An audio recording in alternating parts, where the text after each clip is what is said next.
Hallo zusammen, schön mit euch hier zu sein heute Morgen. Herzlich willkommen, wenn du von daheim aus zugeschaltet bist. Da haben wir auch immer ein paar Leute, normalerweise mehr Leute, schauen online zu, als hier vor Ort sind. Das ist auch mega cool, dass sich das so entwickelt hat. Hey, Pratteln ist im Fall wirklich recht schön, es hat einen schlechteren Ruf. Ich bin in Lausen aufgewachsen und dann habe ich immer gedacht, nein, auf Pratteln. Und jetzt wohne ich in Pratteln mit einer wunderbaren Geschichte, wie wir dort angekommen sind, wo wir jetzt in einem Haus sein dürfen und eine Wohngemeinschaft starten. Gestern ist der erste junge Mann eingezogen, der jetzt bei uns mitwohnt, von 3, die kommen können. Und das ist mal wunderbar, das Haus und was Gott auch möglich gemacht hat und auch Familie aus der Kirche. Und zweitens habe ich gestern einen Ruhetag gehabt und bin ich ein bisschen spazieren im Wald hinten oben in Pratteln. Und es ist wirklich wunderbar dort. Also, es hat wirklich einen schlechteren Ruf. Ihr dürft gerne mal auf Besuch kommen bei uns, unser Wohnprojekt anschauen und dann gebe ich euch noch ein paar Sachen zum Entdecken in Pratteln. Aber jetzt sind wir hier in Basel und machen weiter in dieser Predigtserie, oder besser gesagt, wir schließen sie eigentlich ab. Die Predigtreihe vom Nehemia. Und wir schließen sie ab mit einem Blick ins Buch Maleachi. Und jetzt denkt ihr vielleicht, wie kommen wir dazu, in Maleachi zu schauen? Wir haben im NextGen, wo ich Jugendpastor bin, haben wir gerade eine Predigtreihe über den Maleachi. Und der Maleachi, das ist der Prophet, der in die Situation hineingeredet hat nach der Zeit vom Nehemia. Vielleicht sind wir in der letzten Woche da gewesen. Ich rolle das Ganze noch mal kurz auf für alle, die das nicht mitbekommen haben. Das Volk Gottes hat auf Babylon ins Exil müssen, weil sie haben viel Dummheiten gemacht. Sie haben genau eigentlich im Gegenteil gelebt von dem, was Gott für sie wollte. Anstatt dass sie ein Segen waren, sind sie ein Fluch geworden.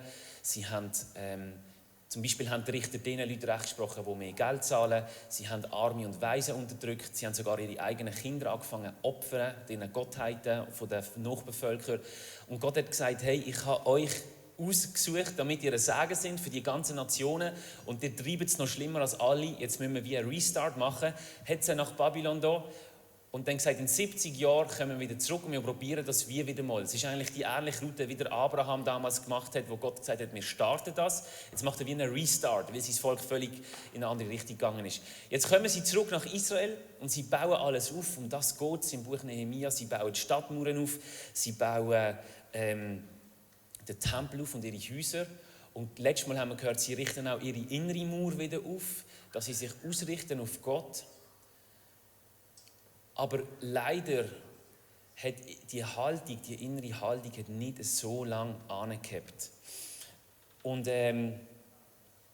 darum startet das Buch Maleachi mit folgendem Bibelvers. Ich möchte euch da mal zeigen. Das heißt: Diese Last, diese Botschaft richtet der Herr durch Maleachi an Israel. So startet das Buch. Diese Last. Und wenn das Wort gebraucht wird, dann werden meistens heftige Gerichtsandrohungen gebracht von Gott, wenn das Wort sonst in der Bibel gebraucht wird. Jetzt, was ist passiert, dass Gott so reinfährt? Oder dass Gott quasi so eindringlich wird mit dem? Wir haben gesagt, schau, im nächsten sage ich immer wieder, schau, wir sind eine Generation, die die Bibel aufmacht. Wir werden uns richten nach dem, was Gott zu sagen hat in seinem Wort. Und die Art, wie wir die Bibel lesen, ist auch so, dass wir sagen, hey, Gottes Wort steht über uns. Nicht wir stehen auf Gottes Wort, sondern Gottes Wort steht über uns. Die Frage ist einfach, was will er uns mit dem sagen? Und darum schlagen wir auch die alttestamentlichen Bücher auf, auch die, was schwierig ist, auch die so anfangen, was heißt, diese Last richtet der Herr an das Volk Israel. Und die Frage ist, was will Gott denn genau seinem Volk mit dem sagen? Wie kommt er zu diesem Punkt? Folgendes ist passiert. Das Volk hat sein Land wieder aufgebaut und die Erwartung war von ihnen, dass jetzt der große König kommt, dass der Messias kommt und dass dass Israel jetzt wieder richtig wird aufblühen, dass sie wieder ein florierendes Land werden. Man kann sagen, eine beachtenswerte Nation, die wieder eigenständig ist und es geht ihnen gut und sie haben einen gewissen Wohlstand und sie haben Einfluss über die Region. Aber das ist alles nicht passiert. Weder der verheißene Retter ist gekommen zu ihrer Zeit, noch ist es ihnen mega gut gegangen. Es wird beschrieben, wie in dieser Zeit Nachbevölker sie bedrängt haben. Es wird beschrieben, man weiß aus der Geschichte, dass sie sogar wahrscheinlich Hungersnöte hatten, also Missernten. Es ist überhaupt nicht so gewesen, wie sie sich vorgestellt haben. Und das hat dazu geführt, dass das Volk zuerst mal wie so desillusioniert war. Ich habe das so ein bisschen mitgenommen auf der Folie, dass sie das mitnehmen können. Also sie haben eine Illusion gehabt, quasi jetzt, wenn wir alles aufbauen, dann muss es so und so kommen. Das ist es aber nicht, oder nicht in dem Moment. Das hat dazu geführt, dass sie entmutigt sind. Sie haben zuerst wieder Mut gefasst und gesagt, doch komm, wir machen das, wir bauen alles auf. Aber weil es nicht so gekommen ist, wie sie sich gehofft haben, sind sie entmutigt worden. Und nachher haben sie angefangen zu zweifeln. Sehr wahrscheinlich haben gesagt, ja, gibt es Gott überhaupt? Hat er uns da angeführt? Schaut er noch zu uns? Können wir noch auf ihn vertrauen? Haben sich alle diese Fragen angefangen zu stellen und wirklich angefangen zu zweifeln, an Gott zu zweifeln, auch an ihrer Berufung. Gott hat ihnen gesagt, schaut, ich mache euch zu einer Nation und ich will euch sagen, dass ihr ein Segen für die Nationen sind. Und ich will in eurer Mitte präsent sein. Und sie haben wahrscheinlich auch an dieser Berufung angefangen zu zweifeln. Weil nachher sind sie mega eigensinnig geworden. Sie haben gesagt, schau Gott, wenn quasi du nicht das machst, was wir gedacht haben, dann machen wir das, was wir wollen. Dann machen wir auch nicht das, was du gedacht hast. Dann machen wir wieder, was wir Lust haben. Und es wird beschrieben, wie sie wieder eigene Wege einschlagen. Genau wieder die Sachen, die der Nehemia sie vorher gewarnt hat. Oder wo Propheten vor dem Nehemia schon gesagt haben, nein, Leute, verlasst Gott nicht, bleibt an ihm dran, sucht nicht andere Götter. Sucht euch Männer und Frauen, die auch Gott lieben und so weiter. Alle diese Sachen. Und sie haben dann wie das Gefühl gehabt, okay, wenn Gott jetzt nicht so tut, wie wir wollen, dann machen wir auch nicht so, wie er will. Und haben so einen eigensinnigen Weg eingelegt. Ich habe ein Bild mitgenommen, was das vielleicht ein bisschen versinnbildlicht. Ich habe so eine IG desillusionisiert. Die wissen, was ich meine mit diesem Wort. Kannst du noch weiterschalten bis zu dem Aff, den man sieht. Ich finde, der hat das sehr gut auf dem Bild. So einen Blick etwa. Wie so ein Aff, den man quasi gelockt hat und gesagt hat, ja komm, du kannst in Zolli kommen und dort geht es dir ganz gut. Und mit der Zeit merkt er, das ist ein mega kleines Gehege, er bekommt immer das Gleiche zu essen und denkt so, schaut über und denkt, was wollen die von mir? Ich mache keine Kunststückchen mehr. Ich mache jetzt auch nur, was ich will. Das ist so vielleicht die Haltung vom Volk Gottes, wo das Buch Maleachi geschrieben worden ist, an sie. Und ich habe noch in einem Kommentar ein Zitat gelesen, das ich euch möchte bringen möchte. Dort heisst es, die Menschen haben kein Vertrauen in die Bundesverheißungen mehr, wie die zahlreichen Mischehen mit Heiden, also wo Leute Personen geheiratet haben, die ungläubig sind, die vielen Scheidungen und die doppelbödige Moral zeigten. Also die Leute haben nicht mehr geglaubt. Gott hat ihnen gesagt, schaut, lebt es so, wie ich euch das vorlege. Und dann wird es Segen über eurem Land sein. Und die Leute haben wie nicht mehr an das geglaubt, weil sie sind wie enttäuscht gewesen, dass jetzt Gott nicht noch mehr gemacht hat aus ihrem Land in dem Moment. Und sie sind enttäuscht gewesen, genau, und sind ihren eigenen Weg wieder gegangen. Und das Krasse ist jetzt, der Maleachi ist ein mega intensives Buch. Wenn du das lesest, wirst du es merken, es ist die ganze Zeit direkt die Rede von Gott. Die ganze Zeit, wo Gott einfach direkt zu seinem Volk redet, es ist wie so ein Disput. Gott sagt, hey, ich habe das und das gesagt, dir ziehen sie aber in Zweifel mit dieser Aussage und jetzt erläutere ich aber, was ich meine damit. Es ist so Gott, der mega intensiv mit seinem Volk redet und der sie konfrontiert. Es scheint ihm mega wichtig zu sein, dass seine Leute jetzt nicht wieder die gleichen Fehler machen, wie sie ein paar Jahrhunderte vorher schon gemacht haben. Dass sein Volk jetzt einfach mal im Glauben beharrlich an seinem Herrn dran bleibt und auch in dem Lebensstil bleibt, den er ihnen gesagt hat.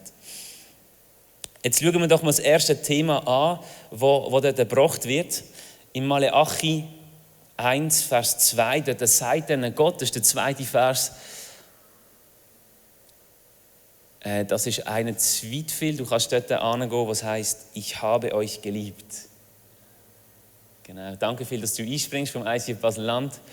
So geht es weiter. Zuerst kommt die Nachricht, das ist jetzt die Last, wo ich, oder die harte Botschaft, die ich euch bringe. Und dann sagt Gott, ich habe euch geliebt, spricht der Herr. Und dann der nächste Vers. Der nächste Vers wäre, doch ihr entgegnet, inwiefern hast du uns geliebt? Hast du da auch noch viel? Vielleicht es haben da mehrere Leute mitgemischt bei der Technik, die jetzt in die Ferien gegangen sind. Wir haben heute Morgen ausbaden, genau. Aber es heisst, ich lese euch das nochmal vor, ich habe euch geliebt, spricht der Herr, doch ihr entgegnet, inwiefern hast du uns geliebt? Da merkt man schon ein bisschen die Haltung. Oder Gott sagt, hey, ich habe euch geliebt. Und das Volk sagt, ja, wie hast du uns denn geliebt? Wo ist die Liebe von dir? Wir sehen sie irgendwie nicht. Das ist so die Stimmung, die dort rum war. Sie haben daran Zweifel, dass Gott noch zu ihnen steht, positiv zu ihnen steht. Und sagt, ja, wie hast du uns denn geliebt? Und schau, das ist ja das, was immer zuerst darum geht. Auch in unserem Leben. dass wir die Nähe von Gott erfahren und seine Zuwendung zu uns, dass wir merken, wir sind angenommen, dass er auch treu zu uns steht. Auch bei ihnen ist das erste Thema gewesen. Und er sagt, doch, ich habe euch geliebt und ich bin immer noch da. Und jetzt ist die Frage, wie liebt denn Gott sie? Jetzt kommen die nächsten Verse, wo Gott das erklärt. Und das ist vielleicht der Grund, wieso dass viele Leute das Alte Testament oder gerade solche Bücher gerne wieder auf die Seite legen. Jetzt lesen wir mal die nächsten Verse über Esau, wo du schon angefangen hast einblenden. Und der Herr antwortete, ist nicht Esau der Bruder Jakobs? Jakob liebte ich, Esau dagegen hasste ich. Ich verwüstete sein Bergland und machte seinen Erbbesitz zu einer Wüste für Schakale. Die Edomiter sagen vielleicht, wir wurden zerschlagen, doch wir werden das Zerstörte wieder aufbauen. Aber der Herr, der Allmächtige, spricht, sie sollen nur versuchen, es aufzubauen, doch ich werde es wieder zerstören. Ihr Land wird als Land der Gottlosigkeit bekannt sein und das Volk als das Volk, auf das der Herr für immer zornig ist. Wenn ihr das mit eigenen Augen seht, werdet ihr sagen, weit über Israels Grenzen hinaus reicht die Macht des Herrn. Okay, was hat Gott jetzt gesagt? Bei solchen Text verstand ich, wenn die Leute dann manchmal sagen, oh Mann, kann das nicht ein bisschen einfacher oder schöner umschrieben sein? Das ist jetzt wirklich ein schwieriger Text, oder? Gott sagt, ich habe euch geliebt. Dir fragt, wie hast du uns geliebt? Und dann sagt Gott, ja, euch habe ich ausgesucht und geliebt und den Esau habe ich verworfen und gehasst und zerstört. Wir denken, wow, was machen wir jetzt mit dem heute? Könntest du es nicht uns ein bisschen anders ausführen? Und ich glaube, wenn wir so Text lesen, lasst uns die Bibel nicht einfach auf die Seite legen, sondern Gott fragen, was meinst du genau mit dem? Vielleicht einen Bibelkommentar dazu nehmen oder eine Studienbibel. Der Thomas hat letzte Woche gerade eine gekauft und begeistert angefangen zu lesen, dass uns das weiterhelfen kann, dass wir sagen, nein, wir glauben, Gott hat uns etwas zu sagen, auch wenn wir es gerade nicht verstehen. Was ist denn in diesem Text wirklich drin? Was wir mal herausnehmen können, ist, dass Gott sagt, schaut, ich habe euch geliebt, indem ich euch erwählt habe. Noch bevor das Volk Israel gibt, hat Gott gesagt, Abraham, ich erwähle dich und aus dir mache ich ein Volk und dem Volk bin ich treu. Noch bevor das Volk entstanden ist, noch bevor sie gute Taten haben können machen, noch bevor sie Gott irgendetwas haben können präsentieren, sagt Gott schon, ich suche euch aus und ich liebe euch und ich bin treu an eurer Seite. Gott hat sich zu dem Volk committed, noch bevor sie überhaupt da sind. Und Gott sagt, schau, so zeige ich euch meine Liebe. Ich habe mich zu euch committed, ohne dass ihr mir irgendetwas entgegengebracht hättet. Euch hat es noch nicht einmal gegeben. Und ich habe schon gesagt, ich bin für euch da. Das ist die Art, wie Gott sich committet. Gott hat gesagt, ich suche euch aus, nicht weil ihr mega super sind, sondern weil ich will unter eurer Mitte leben, euch segnen und in dieser Welt etwas Gutes anfangen. Das ist das eine. Auf der anderen Seite haben wir die Geschichte mit dem Esau, Jakob und Esau, vielleicht kennen die, und Gott definiert seine Liebe auch daran, dass er den Esau verworfen hat. Jetzt können wir noch eine Stelle lesen aus dem Hebräerbrief, wo uns das auch noch ein bisschen erläutert, was denn da genau passiert ist mit dem Esau, wo wir denken, wieso hasst denn Gott den Esau? Jetzt muss ich den Hebräer in dieser Bibel noch finden. Da ist immer, wenn ihr das schon gemerkt habt im Neuen Testament, der Hebräerbrief, da ist immer ein bisschen anders. Je nachdem vor dem Jakobus oder nachher. Also Hebräer 12, Vers 15, das heißt, und achtet darauf, dass nicht jemand die Gnade Gottes versäumt, dass nicht etwa eine bittere Wurzel aufwächst und Unheil anrichtet und viele durch diese befleckt oder verunreinigt werden. Dass nicht jemand ein unzüchtiger oder ein gottloser Mensch sei wie Esau, der um einer Speise willen sein Erstgeburtsrecht verkaufte. Denn ihr wisst, dass er nachher verworfen wurde, als er den Segen erben wollte. Denn obgleich er ihn unter Tränen suchte, fand er keinen Raum zur Buße. Der Esau ist von Gott verworfen worden, aber gleichzeitig ist er der das wie auch ausgeschlagen hat. Ich weiß nicht, ob Gott auch mit dem Esau das Volk Israel weitergeführt hätte. Aber der Esau ist der, der wie gesagt hat, hey, es bedeutet mir nicht, dass ein Segen auf dieser Linie liegt. Es bedeutet mir nicht, dass ich der Erstgeborene bin und der bin, der eigentlich das Volk Gottes soll weiter auf die Beine stellen. Er hat gesagt, komm, ich habe Hunger, nimm doch das ist mir eigentlich egal, die Verantwortung oder auch die Privilegien, die Gott mir gegeben hat. Als Erstgeborener, dass er mit mir die Geschichte weiterschreibt. Er hat das wie, man kann sagen, vor die Zeug geworfen und hat das abgegeben. Das, was Gott mit ihm geplant hat, auf das hat er eigentlich nicht viel gesetzt. Und da sehen wir, wieso das auch dazu geführt hat, dass Gott dann sagt, schau, mit einem Volk, das aus so jemandem kommt, das die Kultur lebt, kann ich nicht die Geschichte schreiben. Und Gott hat die Haltung verworfen, die vom Esau kommt, die dann nachher auch in dem Volk Edom inne war. Das ist mal so das eine. Also wir haben Gott erwählt sein Volk und Gott tut den Esau und seine Nachkommen sagen, schau, über diese Haltung, die ihr habt, liegt kein Segen. Über dem kommt nichts Gutes. Jetzt denken wir aber, ja Gott, du hättest ja eigentlich auch können, wenn du deinem Volk die Liebe willst zeigen, dann könntest du ihnen ja auch sagen, schaut, ich bin der Gott, der euch aus Ägypten geführt hat.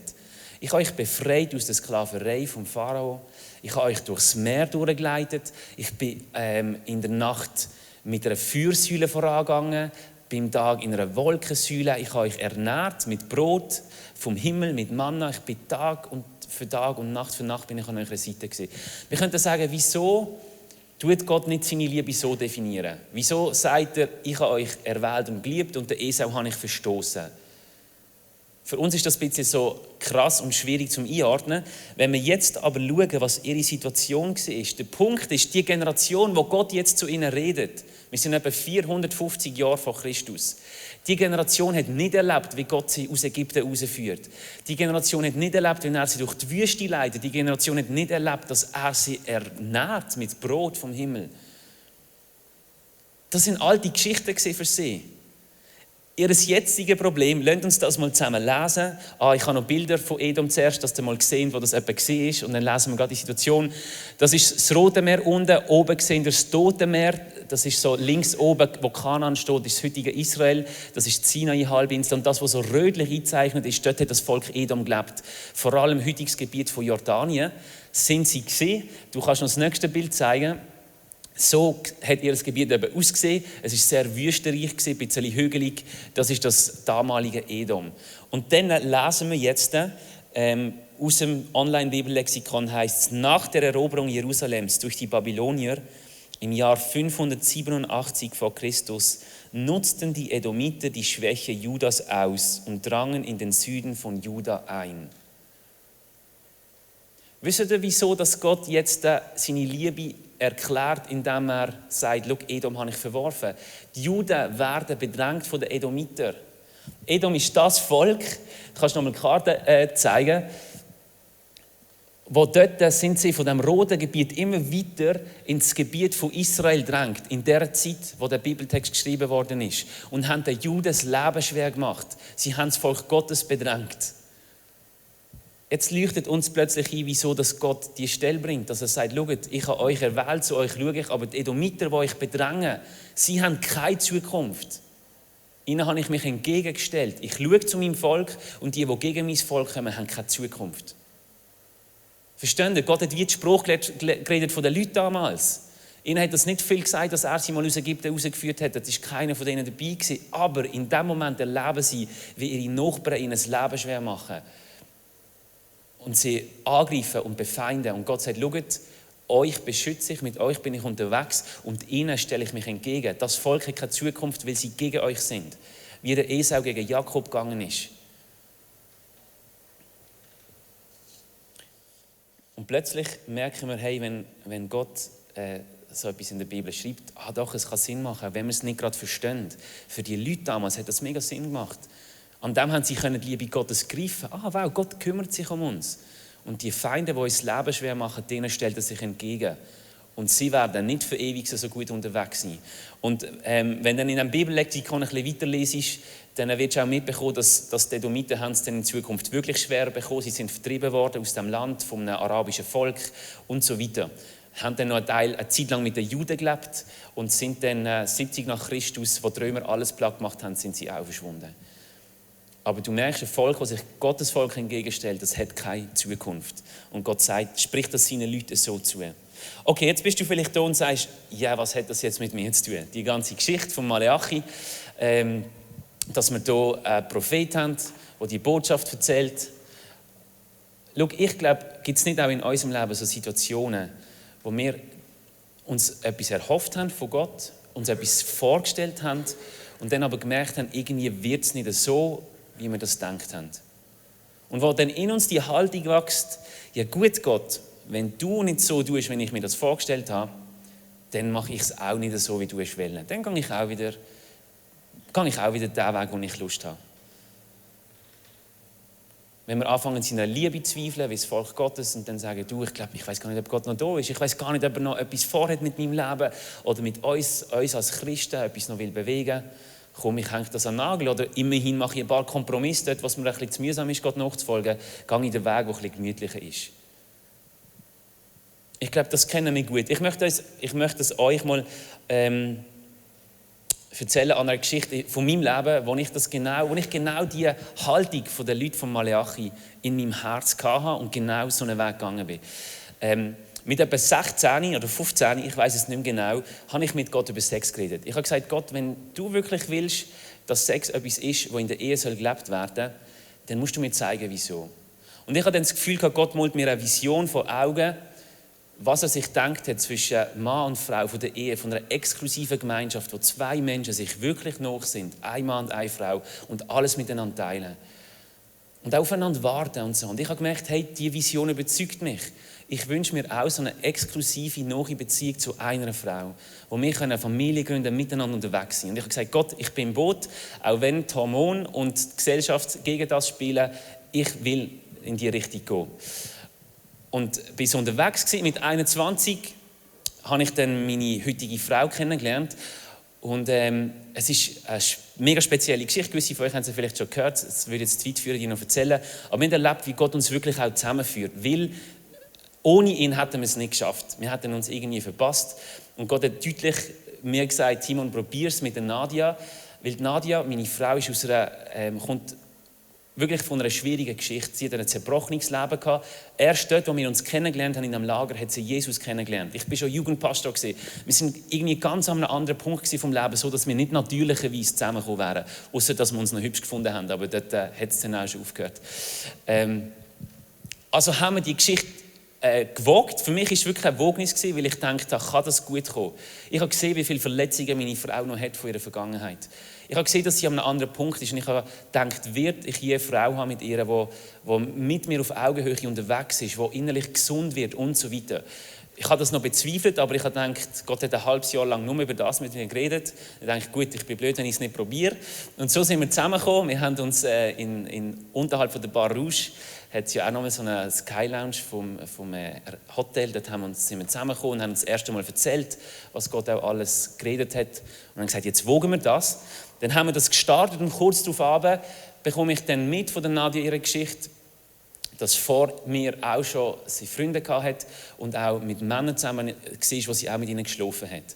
Und rational gesehen habe ich das gut nachvollziehen. Okay, ja, sie ist nicht christlich aufgewachsen, sie hat kaum einen Vater gehabt, der wirklich präsent war und ihr Wertschätzung und Stabilität gegeben hat. Sie hat bald Liebe bei anderen Männern gesucht und so weiter.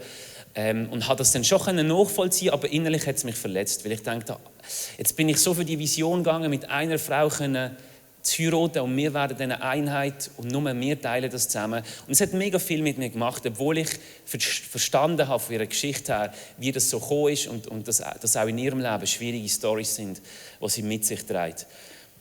Und dann habe ich zuerst mal das irgendwie klären zwischen mir und Gott und so.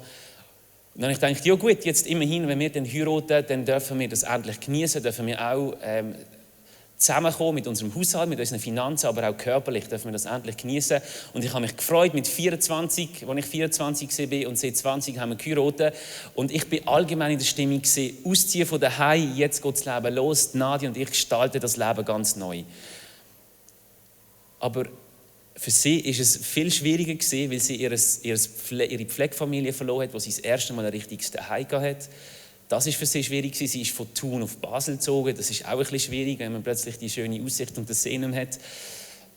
Und gleichzeitig war es für sie mega schwer, sich mir ganz anzugeben, weil sie wie gemerkt hat, in der Zeit, wo sie Gott kennengelernt hat, hat er sie wieder zu einer eigenständigen Frau gemacht. Er hat Wunden in ihr geheilt.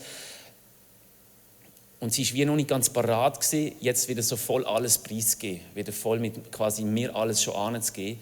Und ich habe das wie nicht verstehen. Und dann ist in mir so der Frustrationslevel unglaublich gewachsen. Ich bin da gewesen, ich habe gesagt, Gott, ich habe jetzt 24 Jahre gewartet. Okay, vielleicht nicht 24 Jahre, ich habe 12 Jahre gewartet. Seit 12 irgendwie bin ich aufmerksam geworden auf das Thema Sex. Und ich habe jetzt seitdem gewartet, jetzt bin ich 24 und ich bin geheiratet und nicht einmal jetzt kann ich das richtig mit meiner Frau teilen. Sogar jetzt sind irgendwie immer noch Schwierigkeiten da. Und dann irgendwann habe ich innerlich so gesagt, schau, jetzt bin ich einfach nicht mehr bereit zu warten. Jetzt schießt es mich an.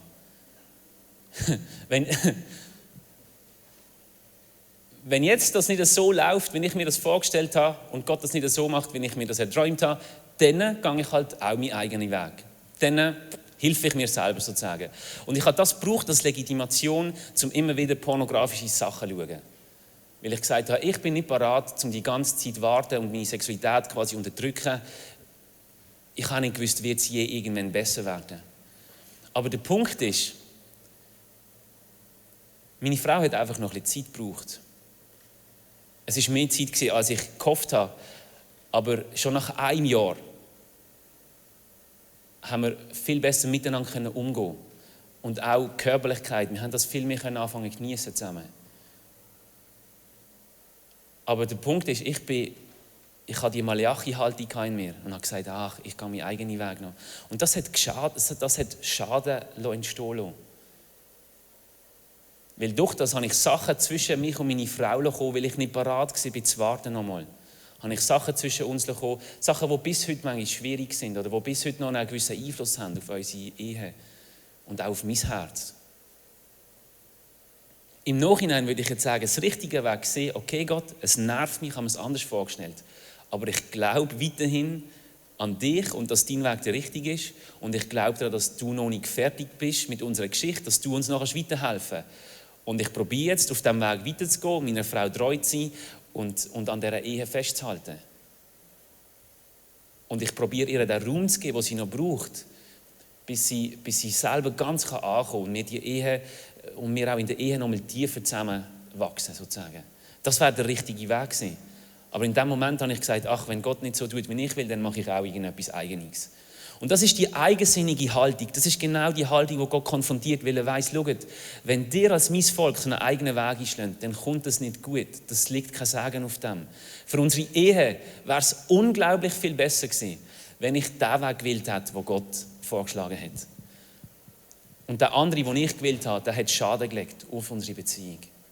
Und Gott weiss das. Gott sagt nicht, lebt auf meinem Weg, weil er irgendwie sich an dem bereichert, sondern weil er weiss, für uns ist es das Beste, das, was er uns sagt. Weil er genau weiss, wie er uns geschaffen hat und wie wir aufblühen können und wie er sich das wünscht. Und darum ermutigt er und ermahnt er uns, dass wir mit ihm leben können und auch den Weg gehen, den er hat. Lass uns noch mal kurz den Vers lesen aus dem Hebräer 12, Vers 15.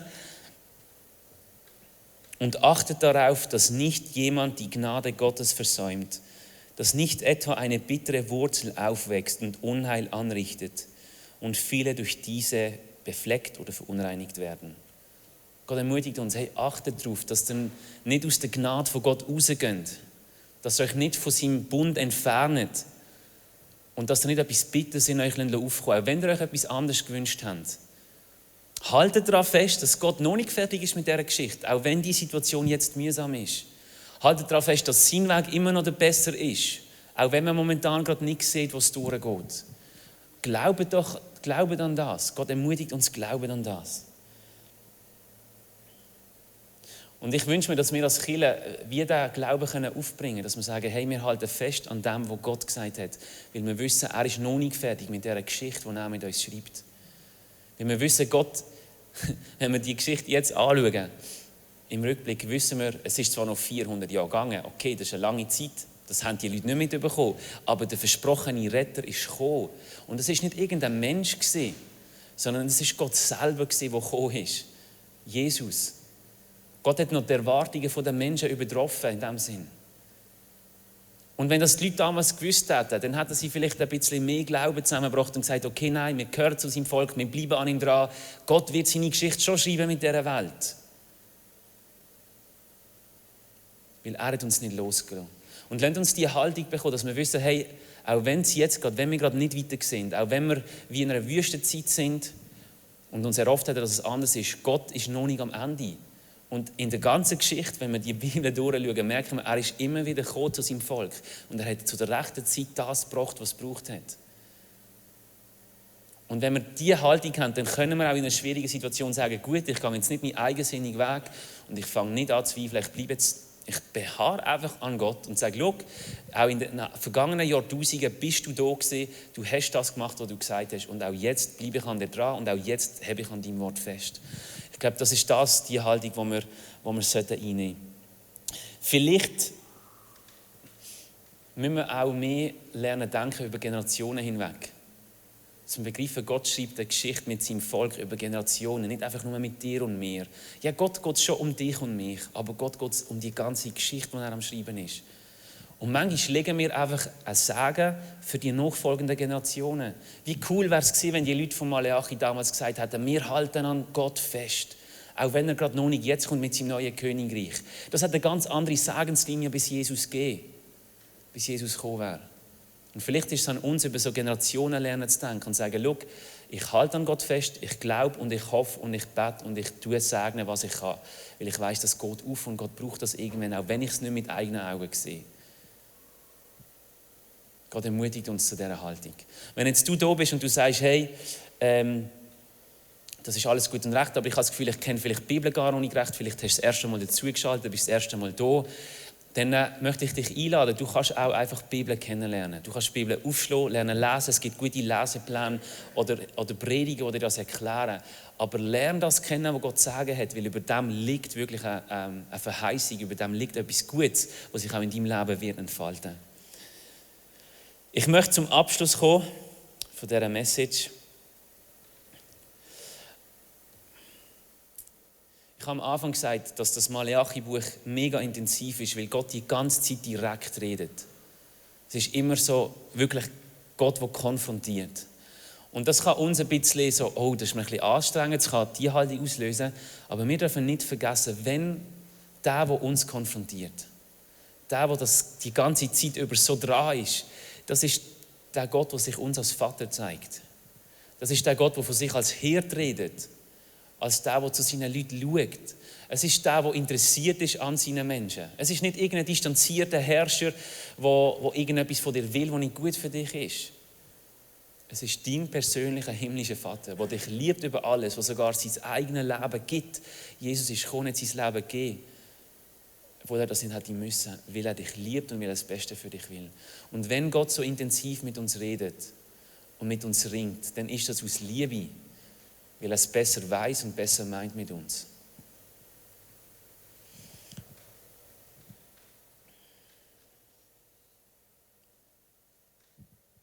Lass uns doch noch zusammen beten, so eine Zeit vom Gebet. Und ich weiß nicht, ob vielleicht der Heilige Geist in dir irgendetwas aufgezeigt hat, wo in dir noch eine bittere Wurzel ist. Irgendetwas, wo du merkst, das macht in dir auch so, dass du irgendwie sagst, komm, wenn Gott nicht in die Richtung geht, wo ich will, dann gehe ich meine eigene Weg, gehe ich in meine eigene Richtung.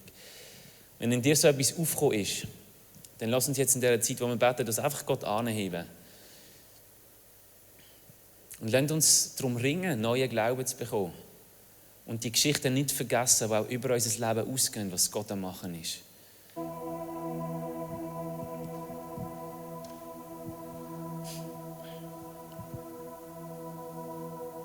Jesus, ich danke dir für den heutigen Morgen und ich danke dir für dein Wort, für die Bibel, die gut ist, auch wenn es manchmal nicht einfach ist für uns zum Verstehen.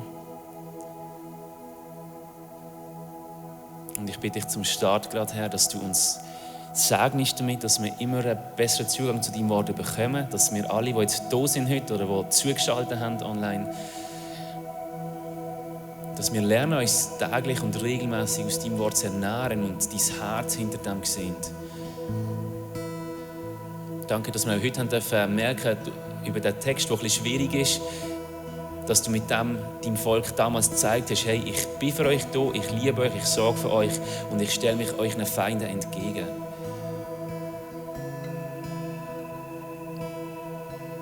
Danke, dass das auch für unser Leben zählt. Du weißt, wo in unserem Leben wir Schwierigkeiten haben, wo wir wie Feinde haben, die sich uns entgegenstellen.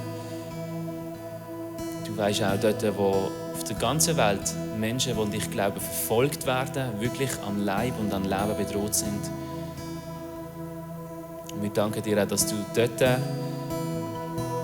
dich diesen Bedrängern entgegenstellst. Wir wissen, dass nur dein Volk wirklich Zukunft hat in Ewigkeit. Und wir beten gleichzeitig für die Leute, die uns das Leben schwer machen und die auch uns Christen verfolgen, vielleicht weniger in der Schweiz als in anderen Ländern, dass auch sie zurück zu dir finden.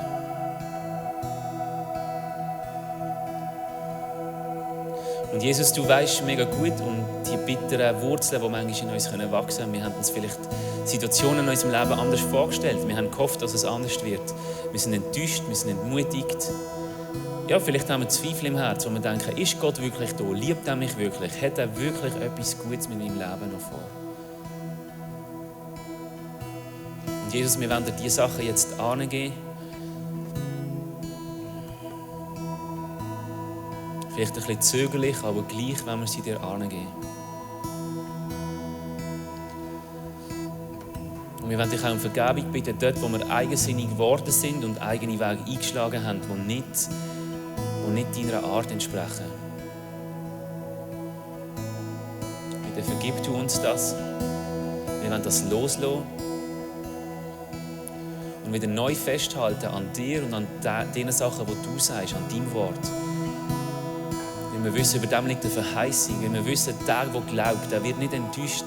Der sich an deine Worte richtet und haltet, über dem sein Leben wird er sagen liegen und über seine Nachkommen. Und Jesus, wir entscheiden uns heute Morgen zum stur Festhalten an dir. Ob wir gerade eine wunderbare Zeit erleben oder ob wir gerade eine schwierige Zeit haben. Wir entscheiden uns heute Morgen als Kirche, aber auch als Einzelpersonen zum stur an dir festhalten. Weil wir wissen, schlussendlich gibt es nur einen Namen, der über allem steht. Schlussendlich haben wir als Menschen nur eine Hoffnung. Und die Hoffnung ist, dass du wiederkommst. Und dass du die Welt zu einem guten Ende führen willst, auch unsere eigene Geschichte. Das ist das Einzige, was uns übrig bleibt. Alles andere verhebt nicht wirklich. Und Heiliger Geist, erinnern uns daran, wenn wir wieder in Gefahr sind, um uns entmutigen zu lassen und wieder einen eigenen Weg zu gehen, erinnere uns daran, dass du noch immer gekommen bist, dass du noch immer gewirkt hast. Ja, manchmal nicht dann, wenn man es wollte. Manchmal ist es ein paar Generationen gegangen, aber wegen dem bist du gleich da, wegen dem schreibst du die Geschichte trotzdem. Wegen dem willst du trotzdem zum Ziel kommen mit deinen Leuten. Hilf uns das zu sehen. Gib uns das Denken über Generationen hinweg. Und danke, dass du das noch weiter kannst mit uns prägen und bewegen, den Text und die Gedanken in der nächsten Woche. Wir wollen nicht abkehren, wir wollen uns nicht von dir abkehren, sondern festhalten an deinem Namen, Jesus. Weil bei dir ist alles Gute, bei dir ist unsere Hoffnung und nur in deiner Gegenwart sind wir wirklich daheim. Herr, komm du jetzt, red du nochmal zu uns, auch in dieser nächsten Worship-Zeit. Red du zu jedem Einzelnen von uns, zu unseren Herzen, dort, wo wir das brauchen.